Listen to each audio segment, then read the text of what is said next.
And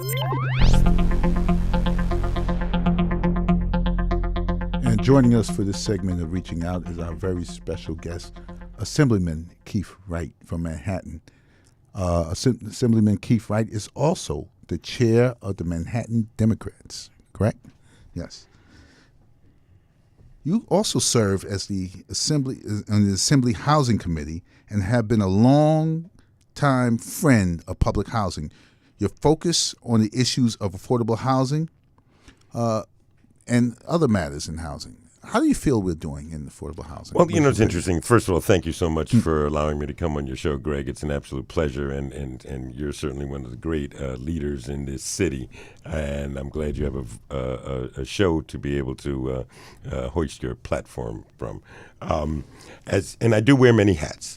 One of the hats that I do wear, not only, you did mention I'm the chair of the New York County Democratic Committee, but I'm also chair of the New York State Assembly's Housing Committee. And under the jurisdiction of the Housing Committee comes everything, whether it's affordable housing here in the state of New York, especially in the city of New York, or public housing as well. Now, I take rent stabilization and rent control laws very, very seriously. I live in the exact same rent-stabilized apartment that I grew up in, and I think it's one of the jewels of the city. It's one of the things that makes this city great and makes this city run.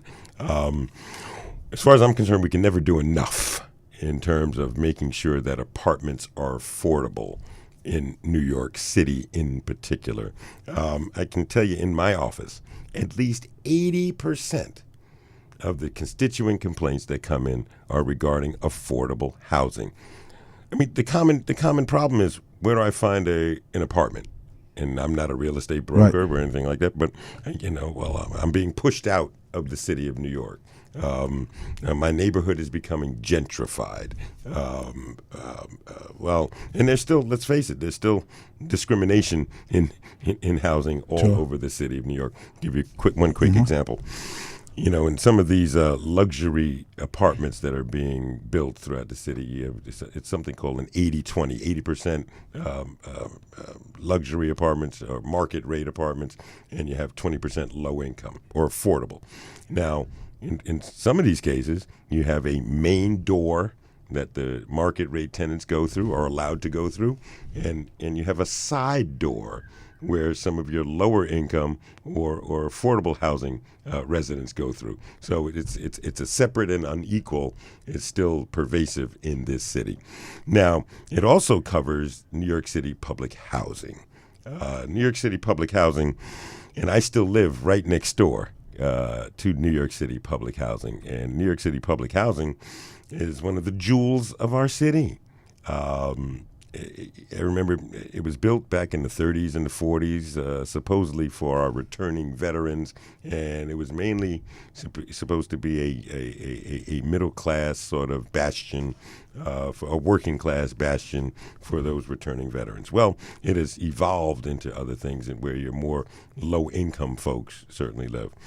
But you also have to remember that our New York City public housing is placed on some of the most valuable pieces of land in the city of New York, whether it's the Stanley Isaacs houses on the east side, yes, whether it's the St. Nicholas development in Central Harlem, which is right there on 126th Street, 127th Street, and public housing is the only reason that it stayed public housing is because folks have made sure that we've tried to protect it as much as possible.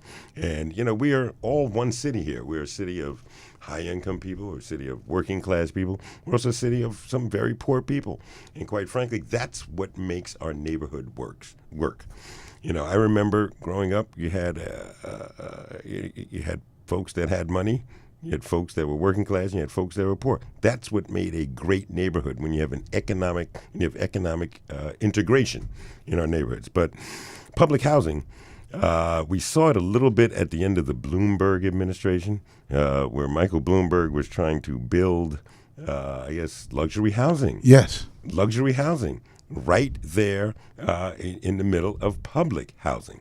Now, public housing has been neglected. It has absolutely been neglected all in my my entire time in the New York State Assembly, and that's 23 years. It's been neglected by the federal government. It's been neglected by the state government. And it's also been neglected by the local city government. And what do I mean by neglected? The funding for public housing is supposed to come from the federal level of government. Well, they haven't given a dime over the years. That's why, as chair of the Housing Committee, I was very happy to be able to, this last budget period, to be able to give $100 million. I'm glad you brought that up. I was going to mention that. $100 million. That's right. Which is unheard of. Yes. Absolutely unheard of for us in the state level of government to give $100 million to public housing. And I was very proud of that. We made sure we got it through. Yes. And money's not going to the general fund of the city of New York. It's not going to the general fund of the state of New York, but it's going to go directly to the folks in public housing. We're very happy about that. Although, since we gave this $100 million, you have the mayor and the governor fighting over some of the best practices or the best uses for how this money should be used. But it's a tremendous victory that I'm going to take a lot of credit for, and certainly the folks in the New York State legislature and our speaker should take credit for. Let me ask you. I'm going to ask you a question. Mm-hmm. Did you see the New York City Housing Authority up there lobbying for money? Because I didn't see them. No, they did not lobby for that money. No. Yeah. But they do lobby for money because it always seems that there's supposed to be some sort of shortfall in their budget. Let me just say this. I remember about 5 years ago, we created a new sort of budgetary dynamic. We had to pass a piece of legislation, and they told us that they were suffering from a deficit of about $169 million. Well, within 5 or 6 years that they would be able to, this deficit would be done, would be over. Yeah.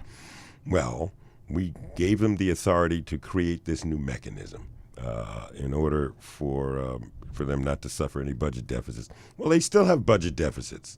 So thus they keep coming up each and every year, and I asked them about it. And they say that their deficits are lower, but they still have them. But as far as lobbying for that $100 million, no, absolutely not. Yeah, it did not come up. Not come up. So we of course, we represent the majority, 1/3 of our members. Yes, indeed. Are employed by the public housing. That's right. And these are folks that actually, some live in public housing themselves. That's right. They live in public housing themselves. That's right. During our budget negotiations, our contract talks, mm-hmm. we told the city we will help you lobby in Washington and in Albany. Mm-hmm. They didn't take us up on the offers. They didn't take us serious. So I know you and I had talked about, and you said, Greg, good news, you're going to give $100 million. I remember saying that. And I told them, they looked at me like I was lying to them, that we were involved and called the state to lobby for money. And they looked at me like, you can't do that. The state's not going to give you money. I said, did you ask them? No never hurt. No. If they say no, you end up in the same place. My grandmother told me an old expression a long time ago: a closed mouth will always go hungry. That's right. That's a good expression. A closed mouth will always go hungry. Right, so you got to ask. That's right. You got to ask. Got to ask. Now, saying that, we asked, you want to know how the deficit comes about? They're wasting money. They over-order supplies. They don't know what they have. They give supplies away. Now they try. Somebody over-ordered. Then they were selling the supplies, giving them away, ordering things you don't need. I believe somebody was funding their business through housing. And supplies were going out the door because they didn't need them. So a lot of this went unchecked. The procurement process went unchecked. Scott Stringer, our controller, city controller, did an audit on this. He did do an audit. He did an audit, and he found out that these things were happening. You read something in the paper every day about how those things are going on. Right? So the deficit's created by mismanagement. In 2014, last year, before the chair was even hired, NYCHA had spent their overtime budget for the entire year. The overtime budget was spent before April 1st, 2014, and they wonder why they couldn't get things done. We have our maintenance workers walking around with their tool belts, and they don't have work tickets because when they go to the other work tickets, because the work was given to them a year in advance. So when you go to knock on the door, the people aren't home because nobody remembers Do you remember? Are you going to remember if I give you the appointment now, a year from now? You're not going to remember. I don't remember when the Time Warner cable man is supposed to come. Yes. And there was no follow-up call. But the Time Warner cable man is going to tell you, Assemblyman Wright, Mr. Wright, we're going to be at your house this week. You're supposed to be home. They're going to tell you that. Right. The NYS doesn't do that. Doesn't even do that. No. So the work wasn't getting performed. So what is their answer? Well, we're going to blame the employees. They're lazy, their hours, the shifts, everything else. And that's where they want to shift the focus. Not on the mismanagement, but it's very easy to manage something. You get a schedule, you call the people, you tell them you're going to be home. Well, now we want to have employees work at night and we want to work on the weekend. Well, that's great. Are people going to be home at night? Are they going to be home on the weekends? They're not going to be there if you don't call them.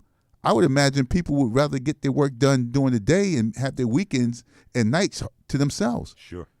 Because I know I get annoyed when I have somebody working in my house late at night. No, please. No, come during the day. Right. Don't come to me at night, because at night I want to have family time and right. TV time. That's right. No, absolutely. Yeah. Well, it's interesting that you bring that up, Greg, because certainly when we, as a legislature, and when the governor signed that piece of legislation giving this $100 million to the New York City regarding our New York City public housing developments, there was a bit of an argument between the mayor and the governor, and that was the governor wanted to ensure that the money would go through HCR, the state agency, and that they would have oversight over the money, and then the mayor wanted the money to go directly to public housing. So there, although it started a fight between the two of them, and certainly, there's an old African expression that when two elephants are fighting, the ants need to get out the way. But I thought it's turned out to be sound public policy on the governor's part to make sure that there is oversight of that money, that $100 million, and making sure that the state agency, the state housing agency, does have some oversight in terms of where that money does go. And I understand that you are now going to be running for Congress. I have announced my candidacy to succeed Congressman Charles Rangel as the congressperson from the 13th Congressional District, as the congressperson for Northern Manhattan and the Bronx. And so far, it's going pretty well. I'm no stranger to public service. Been around for 23 years, and although I'm a very young 60 years old and still have some vim and vigor left in us, and it's a neighborhood that I love, neighborhood that I care for. My father, as I said, was a lawyer and a judge from the neighborhood. My mother, who's still living, 95 years old, she is a retired principal in the New York City public school system. Okay. And so no stranger to the neighborhood. It's a neighborhood that I love and care for very, very much. And public service is an absolute privilege. It's an absolute privilege. And looking to making sure that we can do some of the things, some of the victories that we've been able to have and bring it to the national level of government. That's good. And I'm sorry that we don't have enough time to continue. We're just getting warmed up, I know, Greg. We're just getting we have warmed to have up. you come back. I'd be more than happy to. I'm Gregory Floyd, President Local 237. Our very special guest was Assemblyman Keith Wright. Thank you. Thank you.